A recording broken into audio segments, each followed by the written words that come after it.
On an Ivy League campus, black activists are not amused by the conservative newspaper's humor page, so they torch hundreds of copies. And when the Boy Scouts of America refuse to appoint an openly homosexual scoutmaster, the courts find them guilty of discrimination.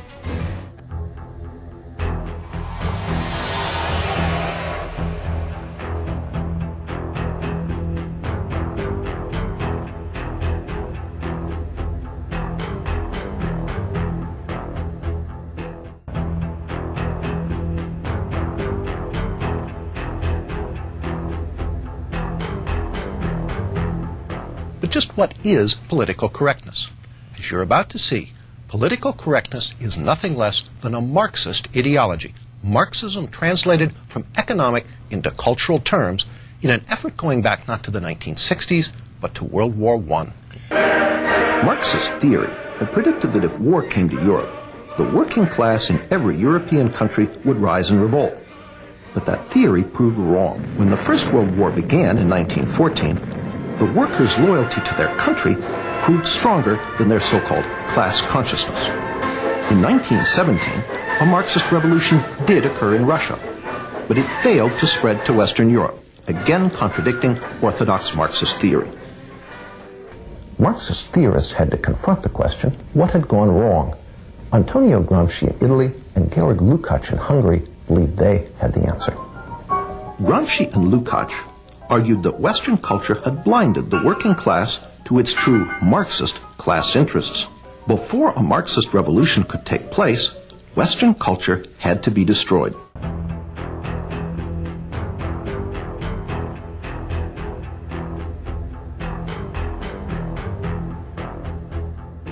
In 1919, Lukács, who was considered the most brilliant Marxist theorist since Marx himself, became Deputy Commissar for Culture in the Bolshevik Belakun government in Hungary, where he launched a program of cultural terrorism. As part of that program, Lukács introduced a radical sex education program into the Hungarian schools. He tried to actually undermine the unity of the family, and that was one of the reasons that he tried to introduce sex education. Laszlo Pastor, a leader in the Hungarian resistance against the communist takeover of Hungary after World War II, explains why children were targeted. It's always much tougher to convert an adult, to do something what he was taught not to do. The program left great residual effects on Hungary. The only thing what we were permitted to accept as far as culture is concerned, what they were teaching, that was it. Free thinking was a very big sin.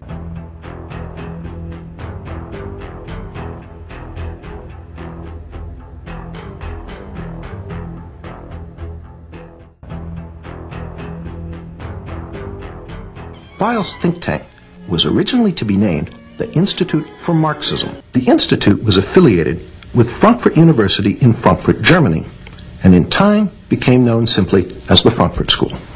Following Lukács's lead, the Frankfurt School would be the vehicle that translated Marxism from economic into cultural terms, giving us what we now know as political correctness. The Frankfurt School's first director was an Austrian Marxist economist, Karl Grünberg. Under Karl Grünberg, the Frankfurt School worked mostly on economic questions and the labor movement, conventional Marxist subjects. But in 1930, Grünberg was replaced as director by a young Marxist intellectual with very different ideas, Max Horkheimer.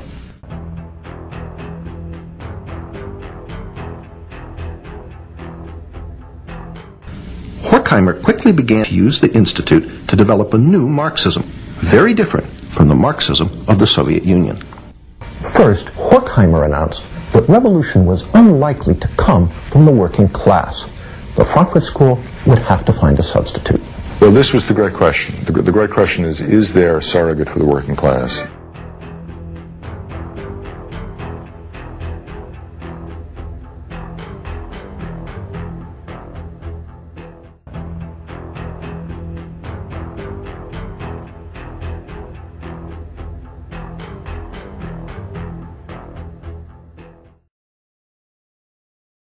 Key to the Frankfurt School's work on culture was the crossing of Marx with Freud.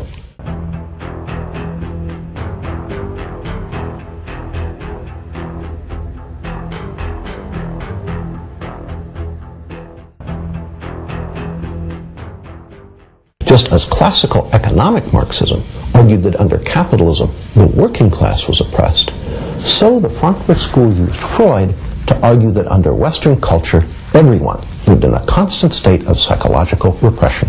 The solution, according to the Frankfurt School, was not just a political revolution, but a social and cultural revolution as well. To further the Institute's work on cultural issues, Horkheimer brought in some new blood. The new members included a sometime music critic, Theodor Adorno. Another new member was Erich Fromm.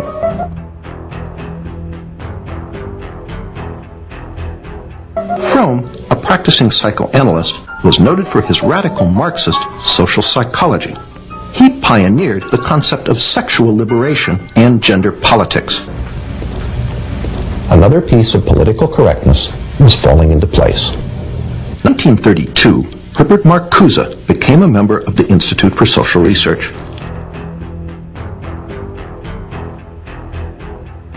Marcuse ultimately became the most important member of the Frankfurt School. In the 1950s and 60s, Marcuse would complete the translation of Marxism into cultural terms and inject it into the New Left. Martin Jay, chairman of the history department at Berkeley, an author of a history of the Frankfurt School, sums it up. In which Marcuse in the United States represented the most radical inclinations of the school, trying to find alternatives to the working class. The Frankfurt School finally found their surrogates for the working class to create the cultural revolution they wanted. In the 1930s, they took their important first step.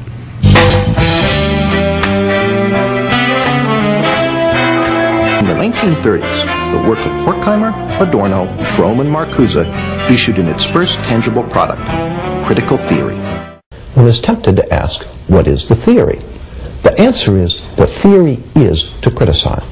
Through unremitting, destructive criticism of every institution of Western society, they hope to bring that society down. Critical theory is the basis for gay studies, black studies, women's studies, and various other studies departments found on American university campuses today. These departments are the home base of political correctness.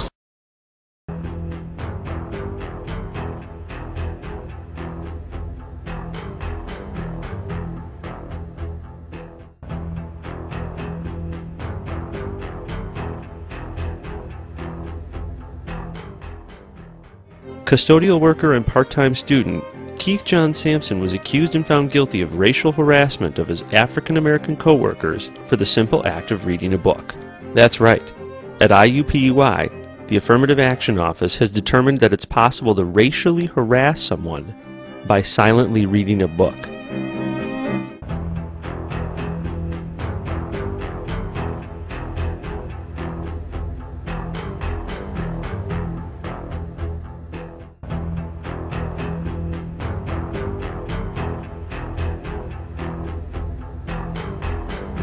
We had a conversation. She asked me, about the book. I tried to show her the book. I pro-offered the book to her. She didn't seem interested in looking at it. I knew I was in a little bit of trouble when she started looking away, not making eye contact anymore and yawning. I had no idea affirmative action would get involved to decide what books are acceptable by students or workers to read on a university campus. Now, it's important to understand how serious of a finding that is. If you have a racial harassment finding on your file, people are going to assume you are actually a part of the Klan or doing Klan-like actions. The university did this lightly, they did it without due process, and they really, potentially ruined a loyal student's career. Critical theory actually attempted to politicize logic itself. Horkheimer wrote, "Logic is not independent of content." That means an argument is logical if it helps destroy Western culture, illogical if it supports it. Such twisted thought lies at the heart of the political correctness now inculcated into American university students.